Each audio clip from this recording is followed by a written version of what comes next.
deviendrons-nous dans cette île? Nous deviendrons maigres, éthiques, et puis morts de faim. Voilà mon sentiment et notre histoire. Nous sommes seuls échappés du naufrage. Tous nos camarades ont péri. Et j'envie maintenant leur sort. Hélas, ils sont noyés dans la mer. Et nous avons la même commodité. Dis-moi, lorsque notre vaisseau s'est brisé contre le rocher, certains d'entre nous ont eu le temps de se jeter dans la chaloupe. Il est vrai que les vagues l'ont enveloppée. Et je ne sais ce qu'elle est devenue, mais peut-être auront-ils eu le bonheur d'aborder en quelque endroit de l'île. Et je suis d'avis pour que nous les cherchions. Cherchons, il n'y a pas de mal à cela. Mais reposons-nous auparavant pour boire un petit coup d'eau de vie. J'ai sauvé ma pauvre bouteille. La voilà. Oh. J'en boirai les 2/3 comme de raison, et puis je vous donnerai le reste. Nous ne perdons point de temps. Suis-moi.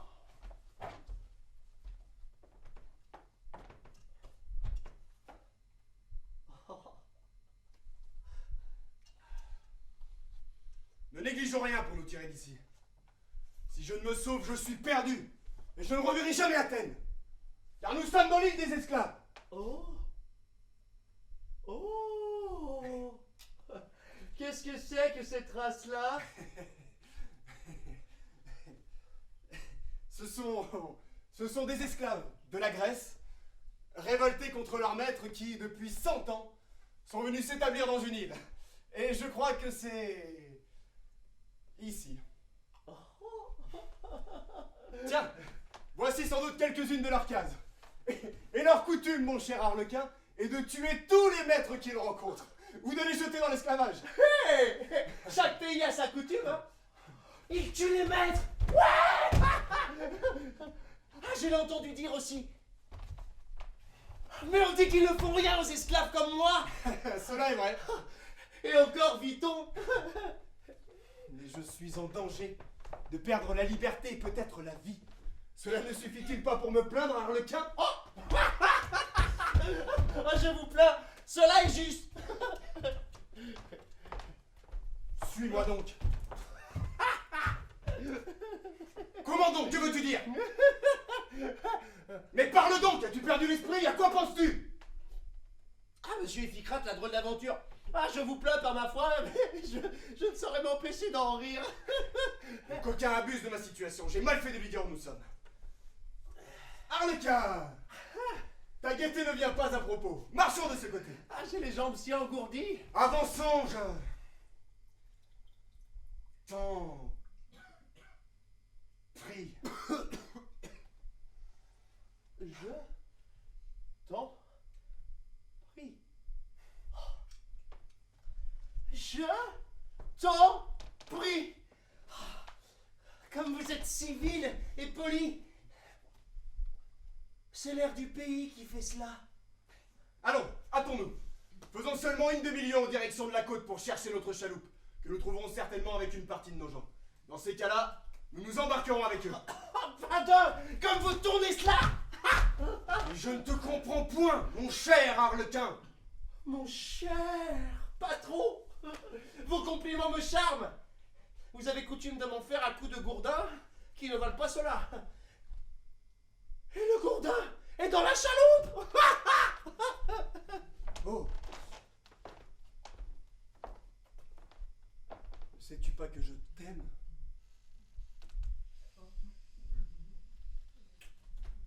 Oui.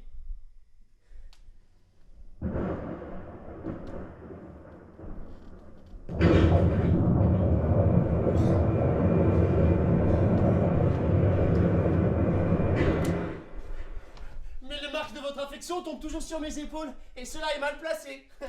Ainsi tenez, pour ce qui est de nos gens, que le ciel les bénisse. S'ils sont morts, en voilà pour longtemps. S'ils sont en vie, cela se passera. Et je m'en moque. Mais j'ai besoin d'eux, moi! Oh, cela se peut bien, chacun a ses affaires, que je ne vous dérange pas. Esclave insolent! Ah, vous parlez la langue d'Athènes, mauvais jargon que je n'entends plus. Mais connais-tu ton maître? Et n'es-tu plus mon esclave? Je l'ai été, je le confesse, à ta honte. Mais va, je te pardonne. Dans le pays d'Athènes, j'étais ton esclave. Tu me traitais comme un pauvre animal. Et tu disais que cela était juste parce que tu étais le plus fort. Eh bien, Iphicrate, tu trouveras ici plus fort que toi. On va te faire esclave à ton tour. On te dira aussi que cela est juste. Et nous verrons bien ce que tu penseras de cette justice-là. Tu m'en diras ton sentiment. Je t'attends là. Quand tu auras souffert, tu seras plus raisonnable. Tu sauras mieux ce qu'il est permis de faire souffrir aux autres. Ah, tout irait mieux en ce monde si ceux qui te ressemblent recevaient la même leçon que toi. Adieu, mon ami. Je vais retrouver mes camarades et tes maîtres. Juste ciel! Peut-on être aussi malheureux et outragé que je ne le suis? Misérable, tu ne mérites pas de vivre! Doucement, tes forces sont bien diminuées car je ne t'obéis plus. Prends-y garde. Arrêtez!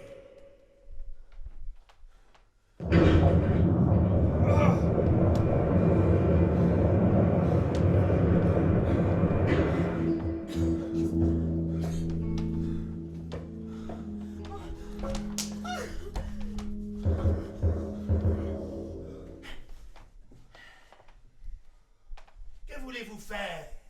Punir l'insolence de mon esclave! Votre esclave? Vous vous trompez, et l'on apprendra à corriger vos termes.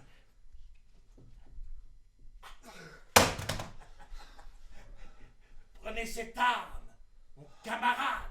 Elle est à vous.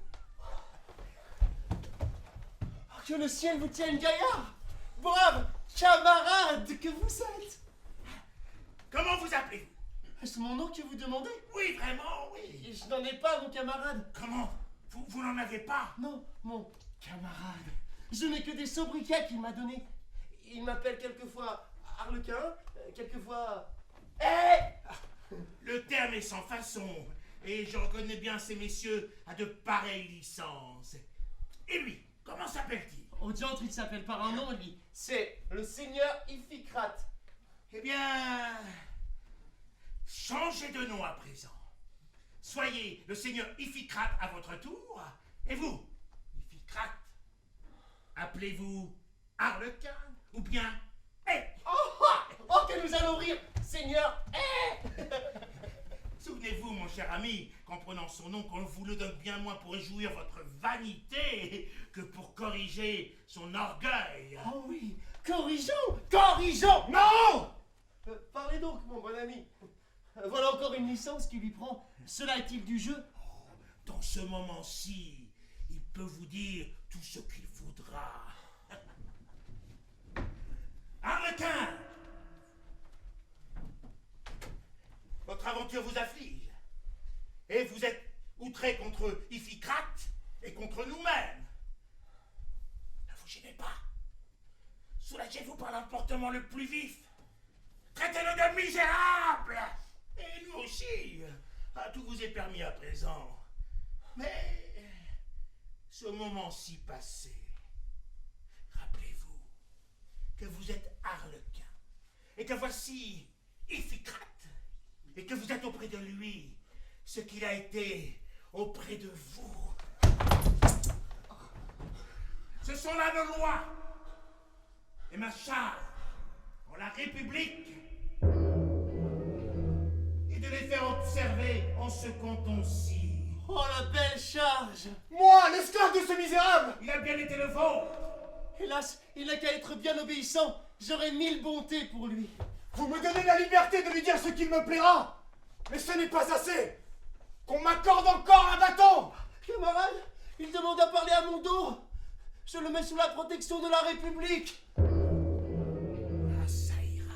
Au moins. Ne craignez rien. Monsieur, je suis esclave aussi, moi, et du même vaisseau. Ne m'oubliez pas, s'il vous plaît. Non, ma belle enfant. J'ai bien connu votre condition à votre habit. Et j'allais justement vous parler de ce qui vous regarde.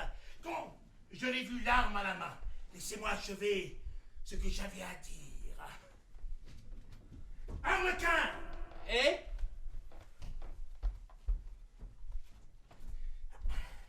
Au fait, je m'appelle Iphicrate.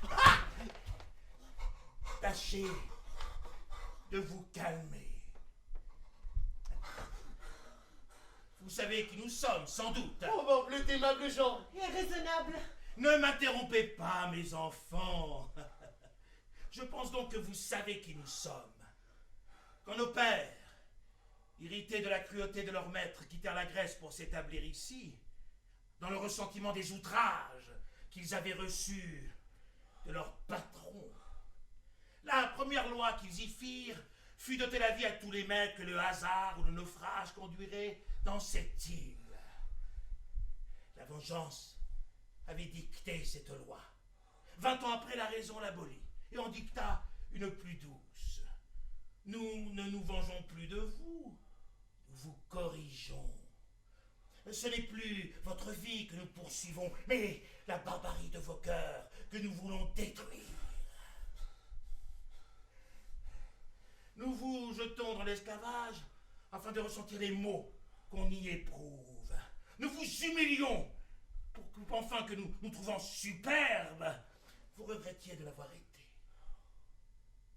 Votre esclavage, ou plutôt votre cours d'humanité, dure 3 ans. Au bout desquels on vous renvoie, si vos maîtres sont contents de vos progrès. Et si vous ne devenez pas meilleur, nous vous retenons par charité pour les malheureux que vous iriez faire encore ailleurs. Et par bonté pour vous, nous vous marions à une de nos concitoyennes. Ce sont là nos lois à cet égard. Mettez à profit leur rigueur salutaire. Remerciez le sort de vous avoir jeté ici. Il vous remet en nos mains. Dur, injuste et superbe. Vous voilà en mauvais état. Nous entreprenons de vous guérir, car vous êtes bien moins nos esclaves que nos malades. Et nous ne prenons que 3 ans pour vous rendre sain, c'est-à-dire humain, raisonnable et généreux pour toute votre vie. Et le tout gratis, sans purgation ni saignée. Peut-on avoir de la santé à meilleur compte? Au reste! Ne cherchez pas à vous enfuir de ces lieux, vous le tenteriez sans succès et feriez votre fortune plus mauvaise. Commencez votre nouveau régime de vie par la patience. Dès que c'est pour son bien, qu'y a-t-il à dire? Quant à vous, mes enfants, qui devenez libres et citoyens, Iphicrate habitera avec le nouvel Arlequin. Et cette belle fille avec... Vous aurez soin de changer d'habit. Ensemble. C'est l'ordre.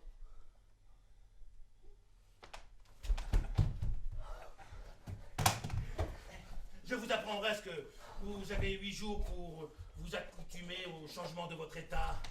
Après quoi, l'on vous donnera une occupation convenable, comme à tout le monde. Allez, je vous attends ici.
ma compatriote. Oh. Car je regarde désormais notre île comme votre patrie. Dites-moi aussi votre nom. Je m'appelle Cléantis, et elle, Euphrosine. Cléantis, passe pour cela. Oh, j'ai aussi des surnoms. Vous plaît-il de les savoir? Oui, Dai, quels sont-ils? J'en ai une liste. Sotte, bête, butorde, imbécile, etc. Impertinente que vous êtes. Tenez, en voilà encore un que j'oubliais. Effectivement, elle vous prend sur le fait.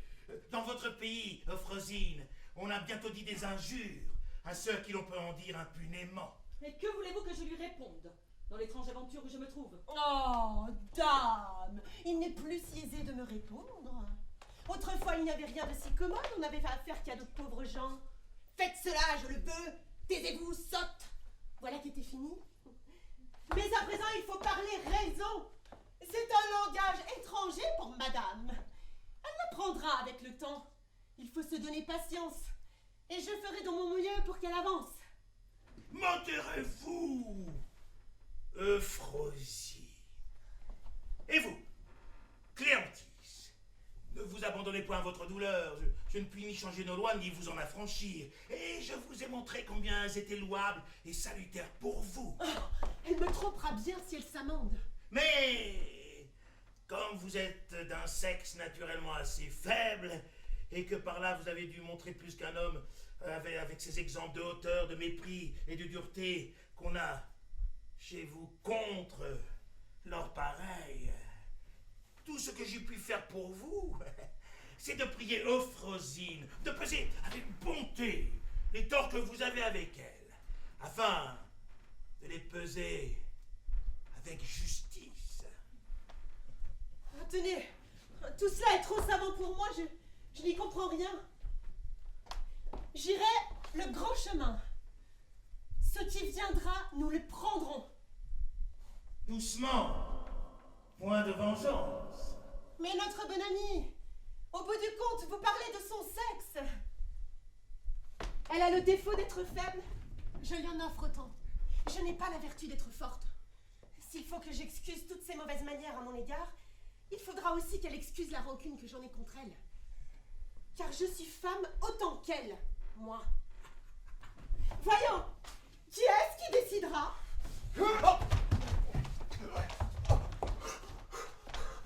Ne suis-je pas la maîtresse, une fois? Eh bien, qu'elle commence toujours par excuser ma rancune, et puis moi, je lui pardonnerai quand je pourrai ce qu'elle m'a fait. Qu'elle attende. Quel discours! Faut-il que vous m'exposiez à les entendre? Souffrez-les, madame. C'est le fruit de vos œuvres. Allons, Euphrosine, modérez-vous. Que voulez-vous que je vous dise? Quand on a de la colère, il n'y a rien de tel pour la passer que de la contenter un peu, voyez-vous? Quand je l'aurai querellée à mon aise, une douzaine de fois seulement, elle en sera quitte. Mais il me faut cela. Il faut que ceci ait son cours. Mais consolez-vous, cela finira plus tôt que vous ne pensez. J'espère, Euphrosine, que vous perdrez votre ressentiment, et je vous y exhorte en ami. Venons-en maintenant à l'examen de son caractère. Il est nécessaire que vous m'en peigniez un portrait devant la personne qu'on parle, afin qu'elle se connaisse, qu'elle rougisse de ses ridicules, si elle en a, et qu'elle se corrige. Nous avons là de bonnes intentions. Allons, commençons. Que cela est bien inventé. Allons, me voilà prête. Interrogez-moi, je suis dans mon fort. Je vous prie, monsieur, que je me retire. Hélas, Et que je n'écoute point ce qu'elle va dire. ma chère dame, cela n'est fait que pour vous. Il faut que vous soyez présente. Restez, un peu de honte est bientôt passé. Vaine, minaudière et coquette. Voilà d'abord à peu près sur quoi je vais vous interroger au hasard. Cela la regarde-t-il? Vaine, minaudière et coquette, si cela la regarde. Me voilà, ma chère maîtresse. Cela lui ressemble comme son visage. N'en a-t-il pas assez, monsieur? Oh, je vous félicite du petit embarras que cela vous donne. Vous chantez, c'est bon signe. Mais ce ne sont là encore que les grands traits détaillants un peu cela, voulez-vous? En quoi lui trouvez-vous les défauts dont nous parlons? En quoi? Mais partout, à toute heure, en tout lieu. Je vous ai dit de m'interroger, mais par où commencer? Je n'en sais rien et je m'y perds. Il y a tant de choses. J'en ai tant vu, tant remarqué de toutes les espèces que cela me brouille. Madame! Se tait! Madame! Parle! Elle regarde, elle est triste, elle est gaie. Silence, discours, regard, tristesse et joie. C'est tout un. Il n'y a que la couleur de différente. C'est vanité muette, contente ou fâchée. C'est coquetterie babillarde, curieuse ou jalouse. C'est madame! Toujours vaine ou coquette, l'un après l'autre ou les deux à la fois. Voilà ce que c'est. Voilà par où je débute. Rien que cela. Je n'y saurais tenir. Attendez! Ce n'est qu'un début. Madame se lève.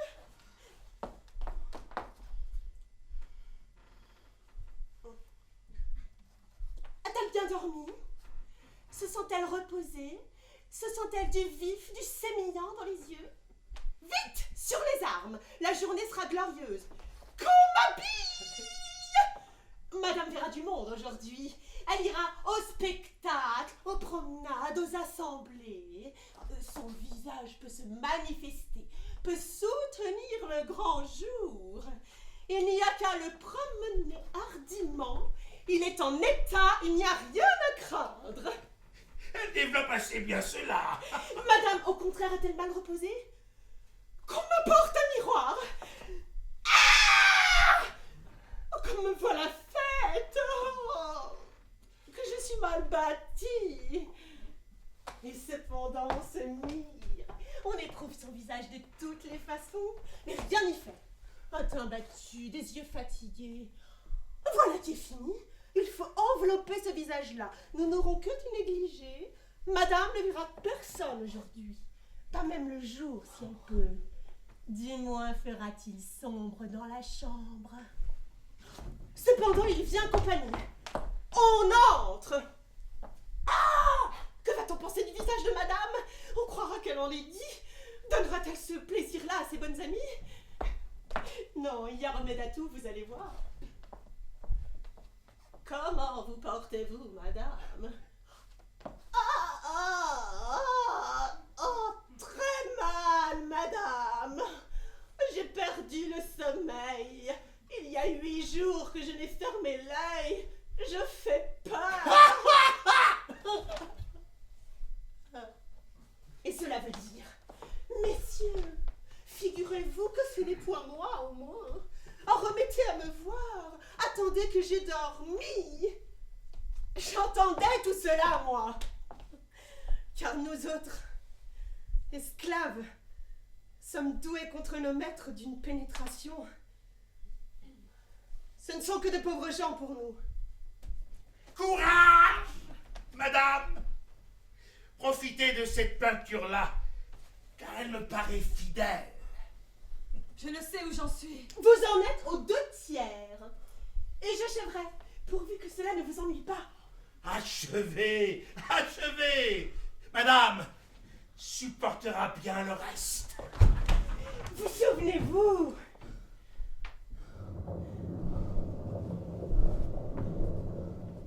D'un soir, où vous étiez avec ce cavalier si bien fait. J'étais dans la chambre, vous vous entreteniez bas, mais j'ai l'oreille fine. Vous vouliez lui plaire, sans faire semblant de rien. Vous lui parliez d'une femme qu'il voyait souvent. Cette femme-là est aimable. Disiez-vous. Elle a les yeux petits, mais très doux. Et là-dessus, vous ouvriez les vôtres. Vous vous donniez des tons, des gestes de tête, des petites contorsions, des vivacités. Je riais. Vous réussîtes pourtant. Le cavalier s'y prit et il vous offrit son cœur. À moi? Dites-vous, Oui, madame. À vous-même. Et à tout ce qu'il y a de plus aimable au monde. Continuez, folâtre. Continuez. Dites-vous, tout en ôtant vos gants sous prétexte de m'en demander d'autres. Mais vous avez la main belle. Il l'a pris, il la baisa, il la vit, et cela anima sa déclaration. Et c'était là les gants que vous demandiez.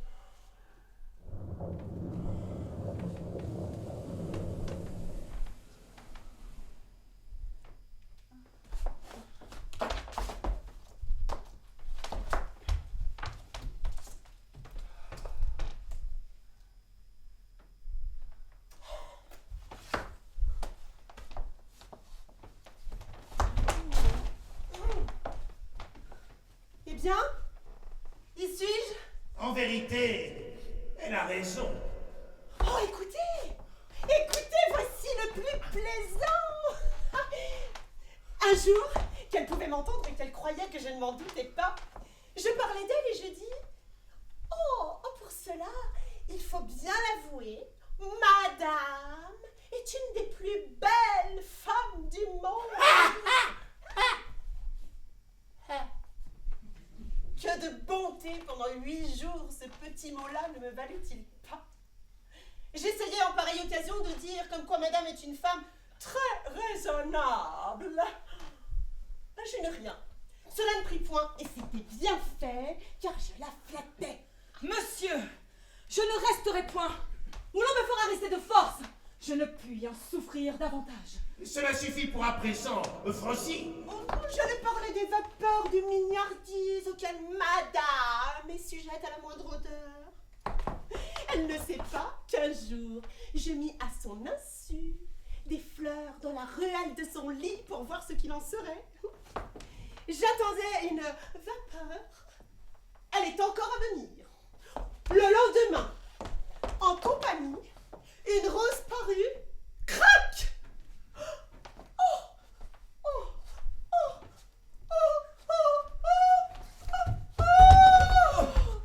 La vapeur arrive.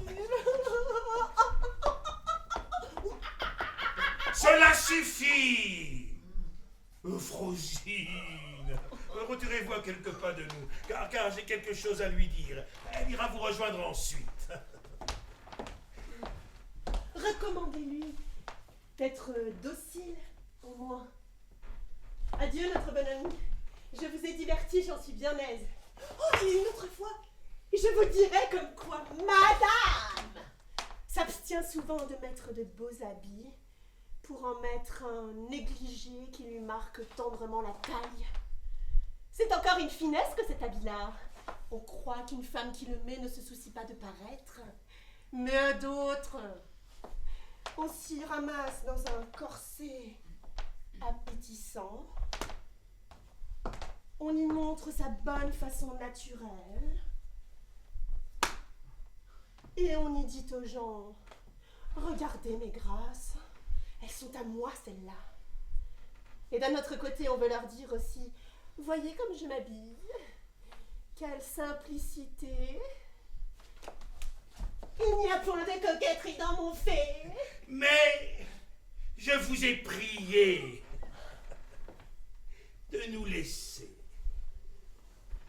Je sors, et tantôt, nous reprendrons le discours, qui sera fort divertissant. Car vous verrez, comme quoi madame entre dans une loge au spectacle.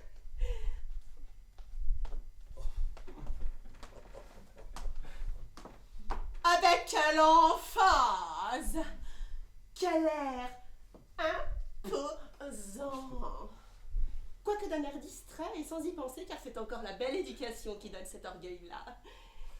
Vous verrez, comme dans la loge, on y jette un regard indifférent et dédaigneux sur des femmes qui sont à côté. Et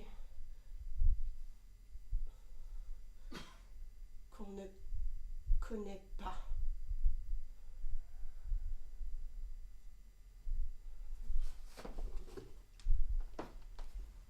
Adieu, notre bon ami.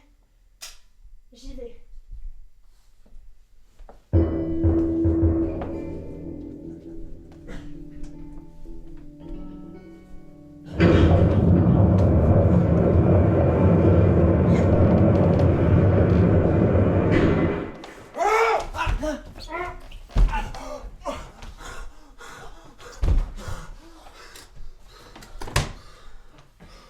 Cette scène-ci vous a un peu fatigué, mais elle ne vous nuira pas. Vous êtes des barbares. Nous sommes d'honnêtes gens qui cherchons à vous instruire. Voilà tout.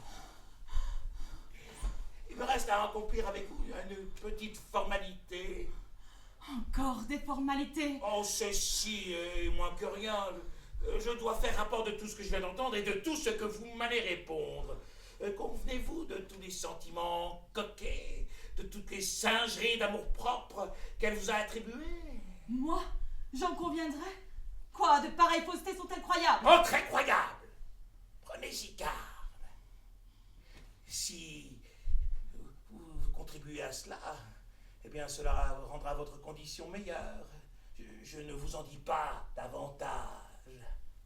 On espérera que, vous étant reconnu, vous adjurerez un jour de toutes ces folies qui font qu'on n'aime que soi et qui ont distrait votre bon cœur d'une infinité d'intentions plus louables.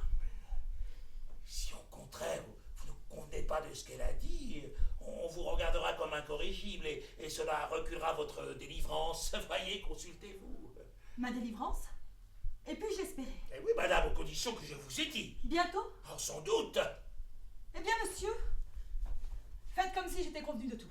Quoi? Vous me conseillez de mentir? En vérité, voilà d'étranges conditions, cela révolte. Oh, j'humilie un peu, mais cela est fort bon. Déterminez-vous. Une liberté très prochaine est le prix de la vérité. Ne ressemblez-vous pas au portrait qu'on a fait de vous? Mais Quoi? il y a du vrai. Par-ci, par-là. Par-ci, par-là, mais pas votre compte. Avouez-vous tous les faits. En a-t-elle trop dit? N'a-t-elle dit que ce qu'il fallait? Hâtez-vous, j'ai autre chose à faire. Vous faut-il une réponse si exacte? Eh oui, madame. Et le tout pour votre bien. Eh bien, Quoi? je suis jeune. Je ne vous demande pas votre âge. On est d'un certain rang. On aime à plaire. Et c'est ce qui fait que le portrait vous ressemble, n'est-ce pas?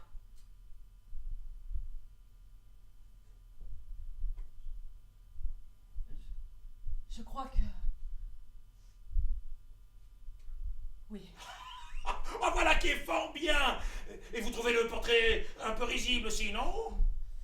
Il faut bien l'avouer. Oh, merveille! Oh, je suis content, madame! Allez retrouver Cléantis. Je lui rends déjà son véritable nom, pour vous montrer encore des gages de ma bonne foi. Montrez un peu de patience et un peu de docilité. Et le moment espéré arrivera. Je me fie à vous.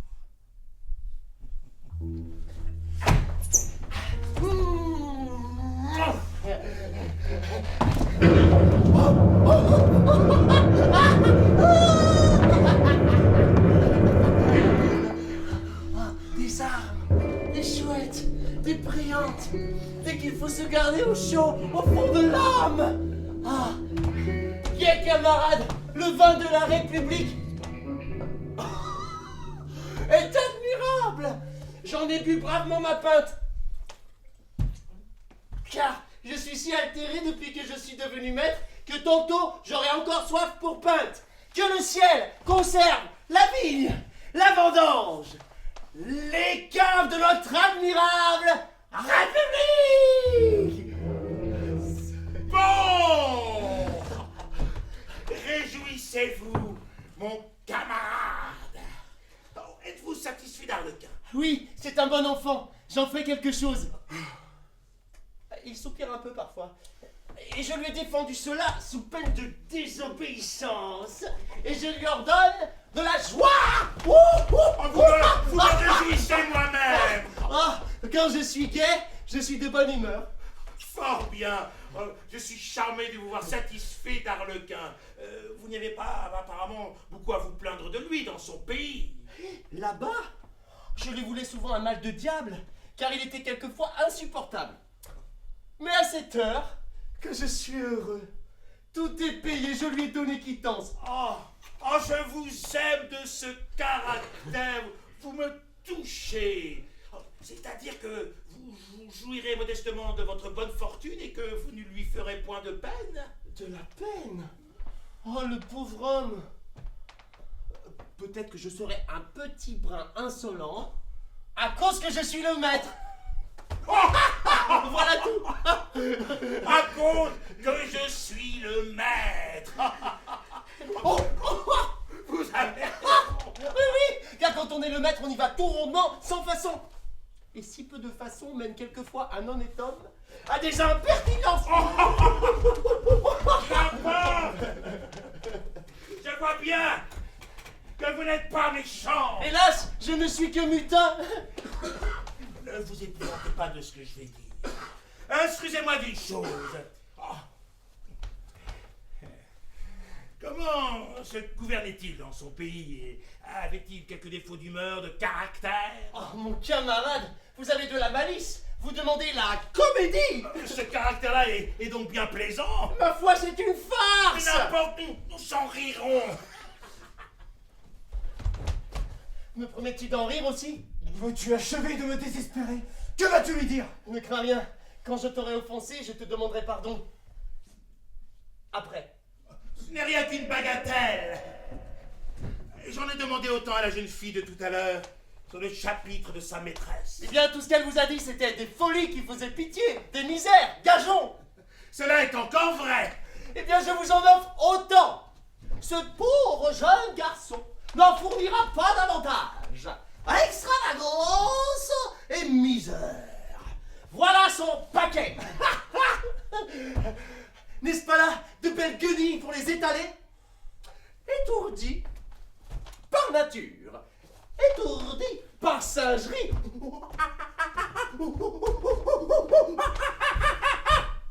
Parce que les femmes les aiment comme cela. Un disciple tout, vilain.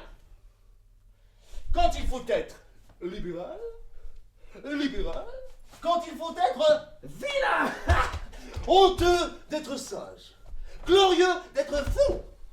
Un petit brin hableur, un petit brin moqueur des bonnes gens. Avec tout plein de maîtresses. Qu'il ne connaît pas. Voilà mon homme. Est-ce la peine d'en tirer le portrait? Je n'en ferai rien, mon ami. Ne crains rien. Cette ébauche-là me suffit.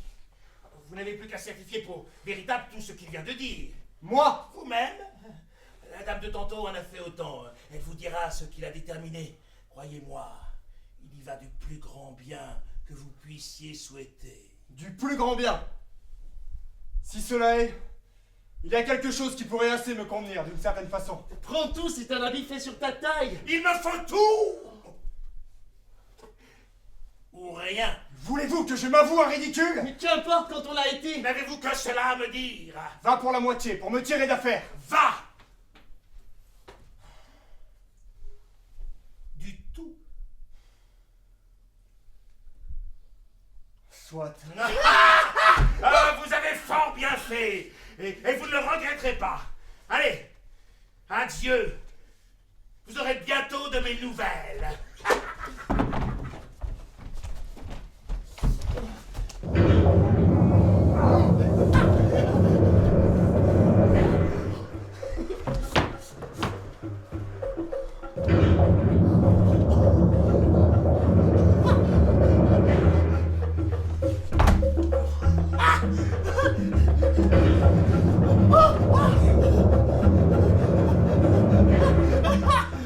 Seigneur Iphicrate,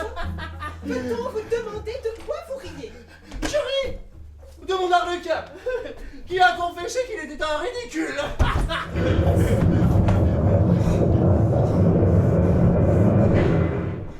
Cela me surprend, car il a la mine d'un homme raisonnable. Si vous voulez voir une coquette de son propre aveu, regardez ma suivante.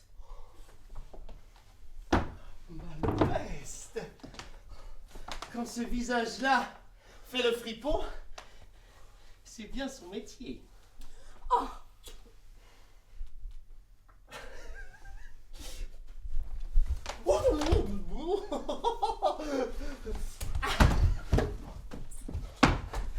Mais, parlons d'autre chose. Ma belle demoiselle, que ferons-nous à cette heure que nous sommes gaillards? Eh mais, la belle conversation.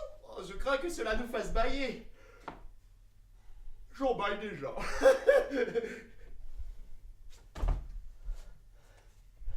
Si je devenais amoureux de vous, cela amuserait davantage.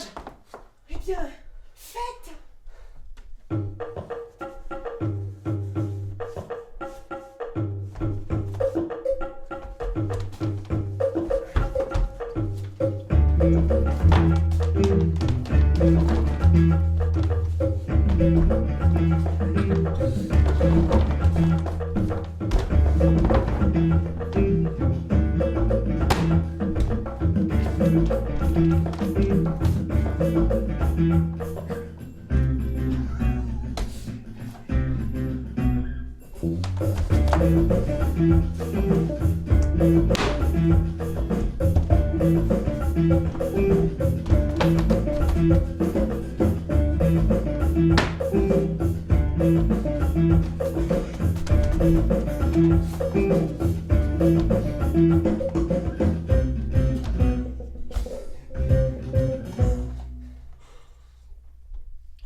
Soupirez pour moi.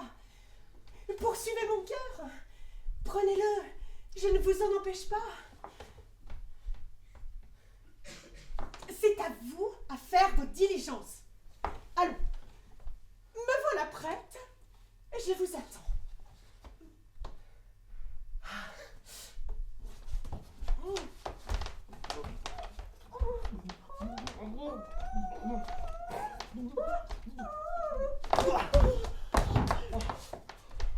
Mais traitons l'amour à la grande manière, puisque nous sommes devenus maîtres. Allons-y poliment comme dans le grand monde. Oui, da! Nous n'en aurons qu'un meilleur trait. Je suis d'avis d'une chose, que nous disions qu'on nous apporte des sièges pour prendre l'air assis et pour écouter les discours galants que vous m'allez tenir. Il faut bien jouir de notre état, en goûter le plaisir. Votre volonté vaut ordonnance. Harlequin, vite, des sièges pour moi. Et des fatigues pour madame. Peux-tu m'employer à cela? La République le veut.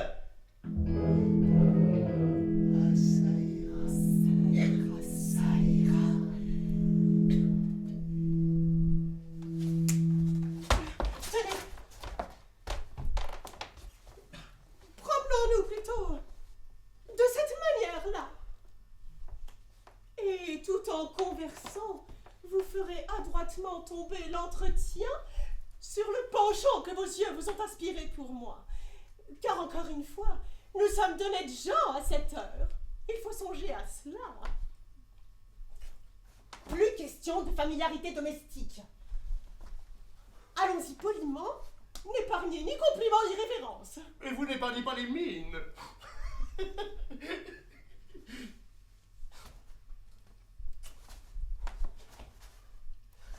Mais quand ce ne serait que pour nous moquer de nos patrons? Garderons-nous nos gens? Sans difficulté. Pouvons-nous être sans eux? C'est notre suite. Qu'ils s'éloignent seulement. Qu'on s'éloigne à 10 pas.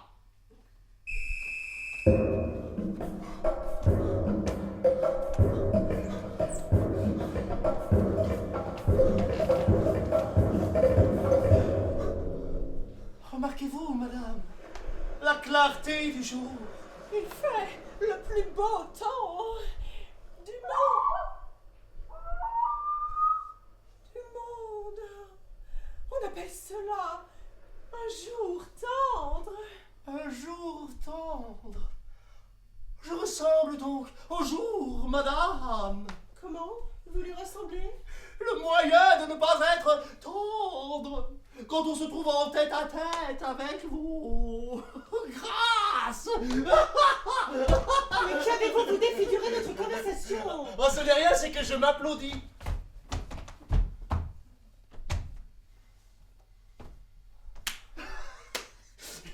Arrêtez! Ces applaudissements, ils nous dérangent. Je savais bien que mes grâces entreraient pour quelque chose ici. Monsieur, vous êtes galant, vous me dites des douceurs, vous vous promenez avec moi. Mais finissons, en voilà assez, je vous dispense des compliments. Et moi, je vous remercie de vos dispenses. Vous m'allez dire que vous m'aimez, je le vois bien. Dites, monsieur, dites. Heureusement, on n'en croira rien. Vous êtes aimable, mais coquet, et vous ne persuaderez pas. Faut-il m'agenouiller, madame, pour vous convaincre de ma flamme et de la sincérité de mes feux? Cela devient sérieux. Laissez-moi. Je ne veux point d'affaires. Levez-vous. Oh, quelle vivacité. Faut-il vous dire qu'on vous aime, monsieur? Ne peut-on en être quitte à moi? Cela est étrange. Oh, que cela va bien. Nous sommes aussi bouffons que nos patrons. Mais nous sommes plus sages. Mais vous riez, vous gâtez tout. Par ma foi, vous êtes bien aimable et moi aussi. Savez-vous bien ce que je pense? Quoi? Premièrement, vous ne m'aimez pas. Sinon par coquetterie comme le grand monde. Pas encore. Mais il ne s'en fallait que d'un mot quand vous m'avez interrompu. Et vous? M'aimez-vous? J'y allais aussi quand il m'est venu une pensée. Comment trouvez-vous mon arlequin? Fort à mon gré. Et vous, que pensez-vous de ma suivante? Quelle est friponne! J'entrevois votre pensée. Voilà ce que c'est. Tomber amoureuse d'arlequin, moi de votre suivante. Nous sommes assez forts pour soutenir cela. Oh, sans doute. Il ne saurait mieux faire que de nous aimer dans le fond. Oh, ils n'ont jamais rien aimé de plus raisonnable et nous sommes d'excellents partis pour eux. Soit. Inspirez à Arlequin de s'attacher à moi. Faites-lui sentir l'avantage qu'il y trouvera dans la situation où il est. Qu'il m'épouse. Il sortira tout d'un coup d'esclavage. Cela est bien aisé au bout du compte. Je n'étais ces jours passés qu'une esclave. Mais enfin me voilà dame et maîtresse d'aussi beau jeu qu'une autre. Je la suis par hasard. N'est-ce pas le hasard qui fait tout? J'ai même un visage de condition, tout le monde me l'a dit. Et pardi, je vous prendrais bien, moi. Si je n'aimais pas votre suivante, un petit brin plus que vous. Conseillez-lui aussi de l'amour pour ma petite personne, qui, comme vous voyez, n'est pas désagréable. Vous allez être content. Je vais rappeler Cléantis, je n'ai qu'un mot à lui dire. Éloignez-vous un moment, puis revenez. Vous parlerez Arlequin ensuite, pour moi. Car il faut qu'il commence. Mon sexe, la bienséance et ma dignité le veulent. Oh, ils le veulent, si vous le voulez. Car dans le grand monde, on n'est pas si façonnier. Et sans faire semblant de rien, vous pourriez lui jeter à l'aventure quelques petits mots bien clairs pour lui donner du courage. À cause que vous êtes plus que lui.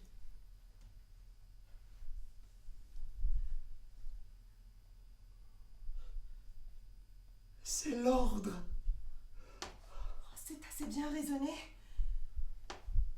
Effectivement, dans le cas où je suis, il pourrait y avoir de la petitesse à m'assujettir à de certaines formalités qui ne me regardent plus. Je comprends cela à merveille. Mais parlez-lui toujours. Je vais dire un mot à Cléantis. Tirez-vous un quartier pour un moment. Vantez mon mérite. Prêtez-moi un peu. À charge de revanche. Laissez-moi faire.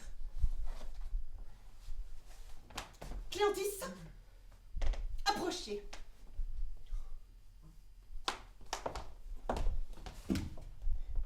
Et accoutumez-vous à aller un peu plus vite car je ne saurais attendre. Qu'y a-t-il? Venez ça. Écoutez-moi. Il y a là un honnête homme qui vient de me témoigner qu'il vous aime. C'est Iphicrate. Lequel? Lequel? Y en a-t-il deux ici? C'est celui qui vient de me quitter. Et que voulez-vous que je fasse de son amour? Et qu'avez-vous fait de l'amour de ceux qui vous en donnaient? Vous voilà bien étourdi. Est-ce le mot d'amour qui vous effarouche? Vous le connaissez tant, cet amour. Vous n'avez regardé les gens jusqu'ici que pour leur en donner. Vos beaux yeux n'ont fait que cela. Dédaigne-t-il la conquête du seigneur Iphicrate? Il ne vous fera pas de révérence penchée. Vous ne lui trouverez point de contenance ridicule, d'air évaporé. Ce n'est point un petit badin, un petit perfide, un petit volage, un aimable indiscret. Ce n'est point tout cela. Ces qualités-là lui manquent à la vérité. Ce n'est qu'un homme franc, simple dans ses manières, qui n'a pas l'esprit de se donner des airs, qui vous dira qu'il vous aime seulement parce que cela sera vrai. Enfin, ce n'est qu'un bon cœur, voilà tout. Et cela est fâcheux, cela ne pique point. Mais vous avez l'esprit raisonnable, je vous destine à lui. Il fera votre fortune ici et vous aurez la bonté d'estimer son amour. Vous y serez sensible, entendez-vous?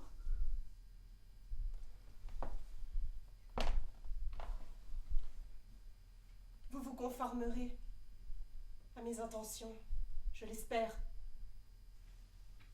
Imaginez vous-même que je le veux.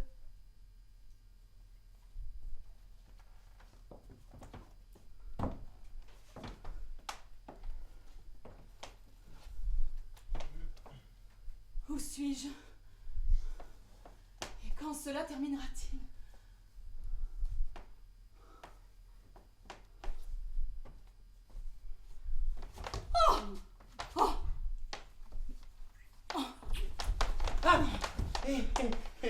Ne vous a-t-on pas parlé de moi? Que me voulez-vous? Et Mais que me voulez-vous? là, regardez-moi dans l'œil pour deviner ma pensée. Et pensez bien ce qui vous plaira. Ah, m'entendez-vous un peu? Non! J'ai rien dit encore. Oh! Non, ne mentez pas. On vous a communiqué le sentiment de mon âme. Rien n'est plus obligeant pour vous. Quel état? Vous me trouvez un peu nigaud, n'est-il pas vrai? Mais cela se passera. C'est que je vous aime. Je ne sais pas comment vous le dire.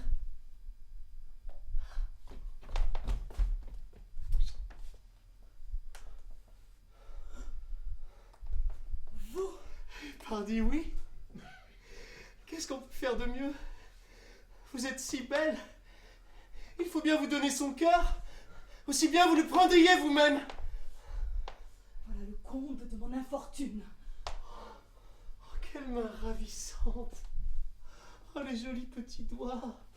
Oh, mon petit cœur serait bien heureux avec ça, j'en ferais bien mon profit. Oh, reine, je suis bien tendre et vous ne voyez rien. Oh, si vous aviez la charité d'être tendre aussi, je deviendrais fou, tout à fait. Tu ne l'es déjà que trop. Je ne le serai jamais tant que vous en êtes digne. Je ne suis digne que de pitié, mon enfant. Bon, mais à qui est-ce que vous comptez cela? Vous êtes digne de toutes les dignités imaginables. Un empereur ne vous vaut pas. Ni moi non plus. Mais me voilà, moi. Et un empereur n'y est pas. Et un rien qu'on voit vaut mieux que quelque chose qu'on ne voit pas. Qu'en dites-vous? Non, Arlequin. Arlequin. Il me semble que tu n'as point le cœur mauvais. Oh, il ne s'en fait plus de cette patte-là, je suis un mouton. Mais, respecte donc le malheur que j'éprouve. Et là, je me mettrai à genoux devant lui. Ne persécute pas une infortunée, parce que tu peux la persécuter impunément. Vois l'extrémité où je suis réduite. Et si tu n'as point d'égard au rang que je tenais dans le monde, à ma naissance, à mon éducation, du moins que mes disgrâces, que mon esclavage, que ma douleur t'attendrisse, tu peux ici m'outrager autant que tu le voudras. Je suis sans asile et sans défense. Je n'ai que mon désespoir pour tout secours. J'ai besoin de la compassion de tout le monde. De la tienne même, Arlequin.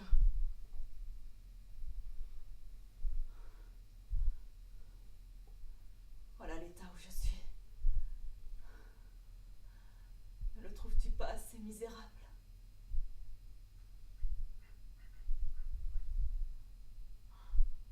Tu es devenu libre et heureux. Cela doit-il te rendre méchant?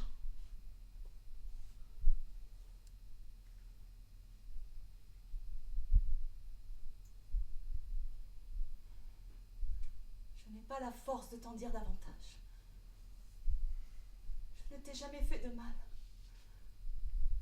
N'ajoute rien à celui que je souffre.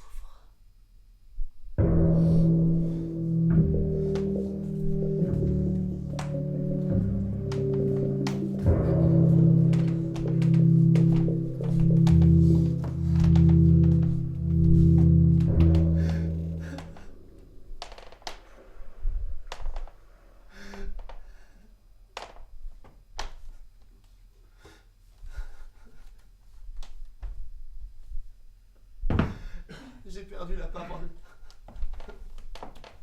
Cléantis m'a dit que tu voulais t'entretenir avec moi.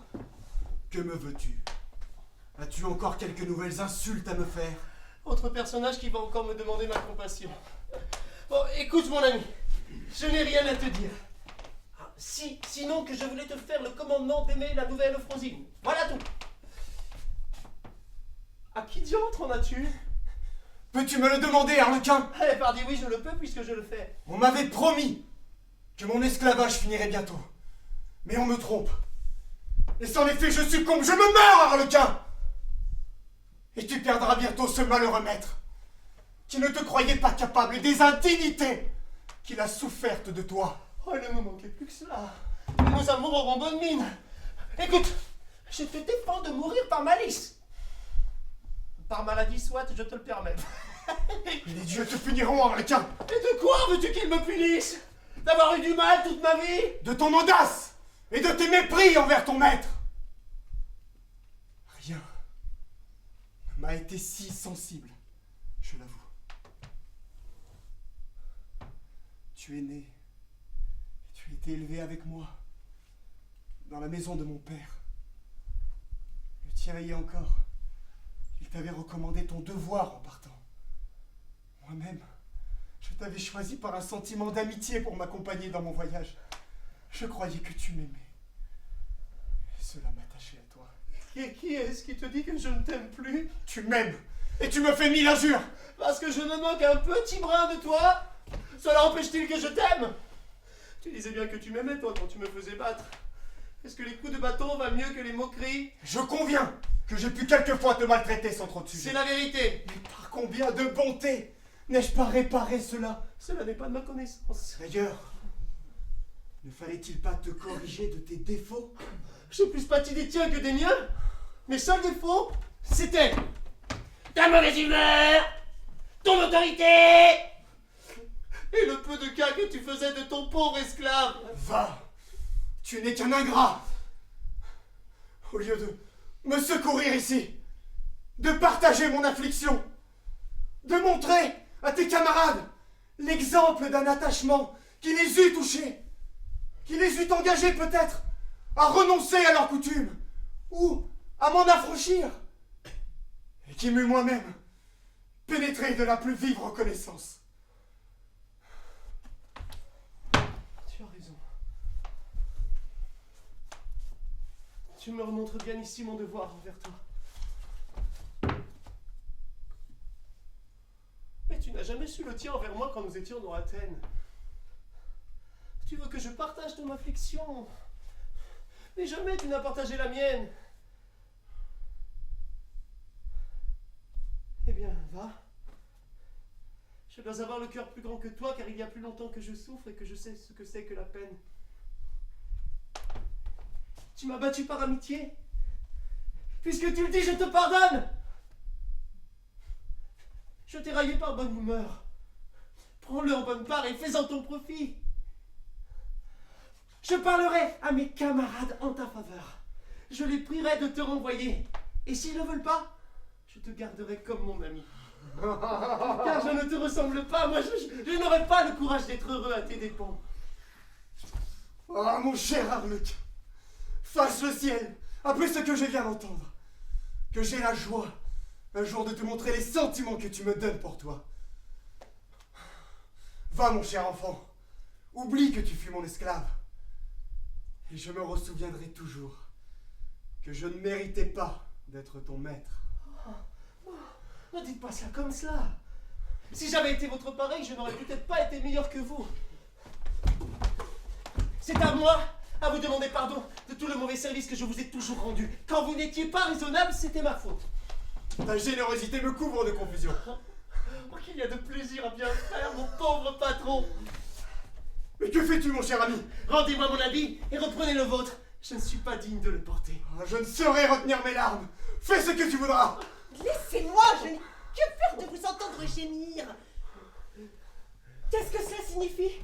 Seigneur Iphicrate, pourquoi avez-vous repris votre habit?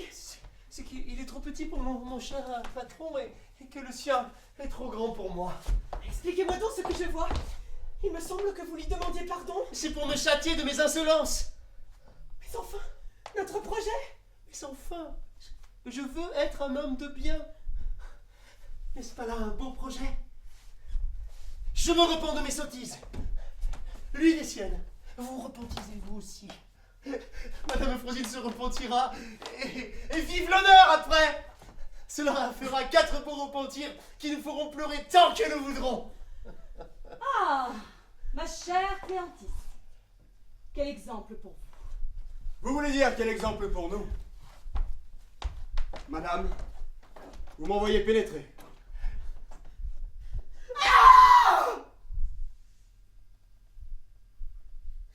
Vraiment?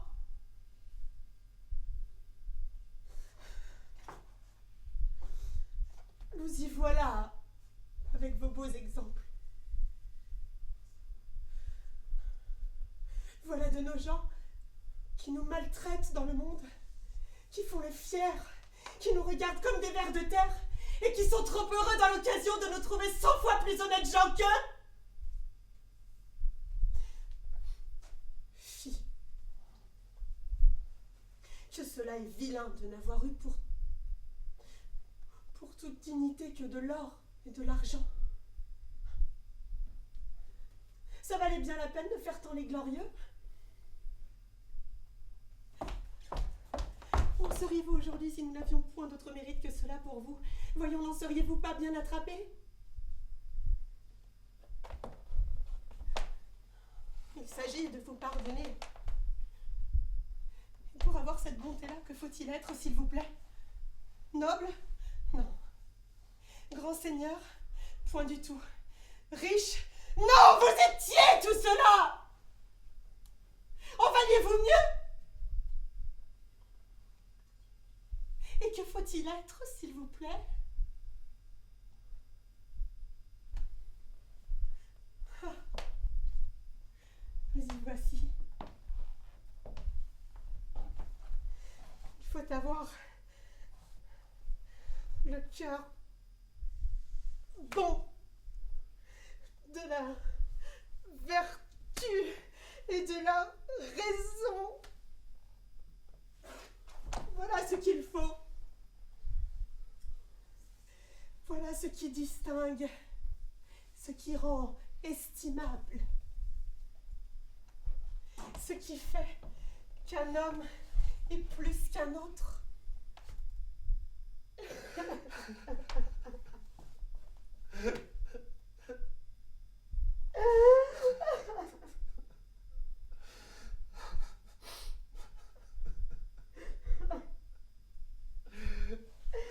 Entendez-vous, messieurs les honnêtes gens du monde? Voilà avec quoi l'on donne les beaux exemples que vous demandez et qui vous passent.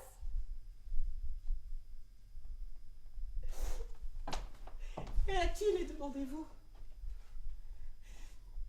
À de pauvres gens que vous avez toujours maltraités, offensés, accablés, tout riches que vous êtes,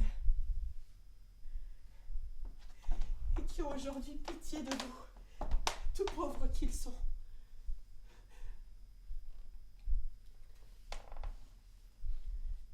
Estimez-vous à cette heure. Faites les superbes. Vous aurez bonne grâce.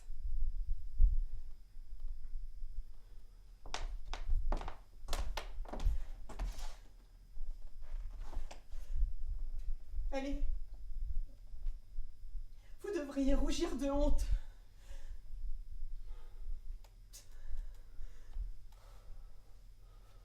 Oh non, mamie.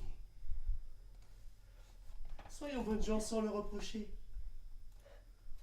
Faisons du bien, sans dire d'injures. Ils sont contrits d'avoir été méchants. Cela fait qu'ils nous valent bien. Car quand on se repent, on est bon. Et quand on est bon, on est aussi avancé que nous. Madame Frosine, approchez. Elle vous pardonne. Oh, le voilà qui pleure. La rancune s'en va et votre affaire est faite. Il est vrai que je pleure. Ce n'est pas le bon cœur qui me manque. Ma chère Cléantis, j'ai abusé de mon autorité sur toi. Je l'avoue. Hélas, comment en aviez-vous le courage? Mais voilà qui est fini. Je veux bien oublier tout. Faites comme vous voudrez, je vous rends la liberté. Si vous m'avez fait souffrir, tant pis pour vous. Et s'il y avait un vaisseau tout à l'heure, je partirais avec vous. Voilà tout le mal que je vous veux. Si vous m'en faites encore, ce ne sera pas ma faute. Ah, la brave fille. Ah, le charitable naturel. Êtes-vous contente, madame? Viens que je t'embrasse, ma chère Cléantis. Mettez-vous à genoux pour être encore meilleur qu'elle. La reconnaissance me donne à peine la force de te répondre. Ne parle plus de ton esclavage. Et ne pense plus désormais qu'à partager avec moi tous les biens que les dieux m'ont donnés. Si nous retournons à Athènes,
pleurez, mes enfants, vous vous embrassez. Oh, vous ne voyez rien?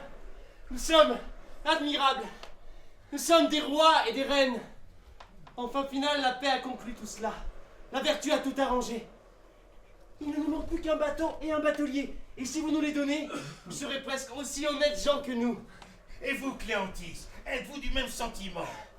Je n'ai que faire de vous en dire davantage. Vous voyez ce qu'il en est. Voilà mon dernier mot qui vaut bien des paroles. Oh, vous me charmez. Embrassez-moi, mes chers enfants. C'est là ce que j'attendais. Si cela n'était pas arrivé, nous aurions puni vos vengeances, comme nous avons puni leur dureté. Et vous, Euphrosine, vous, Iphicrate, je vous vois attendri, je n'ai rien à ajouter aux leçons que vous donne cette aventure. Vous avez été leur maître, vous avez mal agi. Ils ont été les vôtres. Ils vous pardonnent. Faites vos réflexions là-dessus. La différence des conditions n'est qu'une épreuve que les dieux font sur nous. Je ne vous en dis pas davantage. Vous partirez dans 2 jours et vous reverrez Athènes. Que la joie présente et que les plaisirs succèdent aux chagrins que vous avez sentis et fassent de ce jour de votre vie le plus profitable.